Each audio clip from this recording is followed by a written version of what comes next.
When you open Audacity for the first time, you will see a screen like this.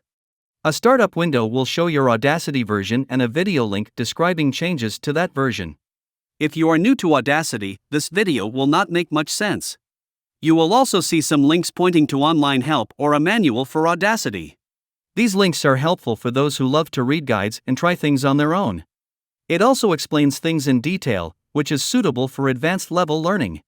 The manual has details guide on the Audacity interface section by section. You can see the interface is numbered in different areas. Those numbers also appear here and have links to a detailed manual for that section. Some of these things may not be beginner friendly, but it can be helpful when you gain some experience and want to explore them in detail.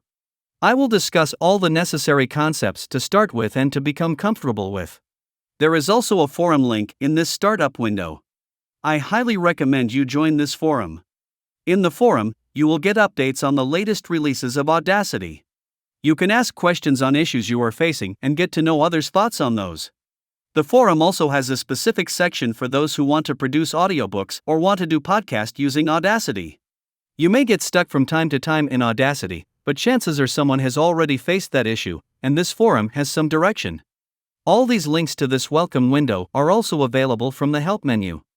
So if you do not want this welcome window to appear during Audacity's start every time, you can check the box and click OK.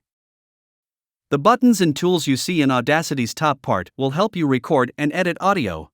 I will discuss them during this course. You can mess around with these tools as an exercise in this lecture. These tools can be repositioned and adjusted.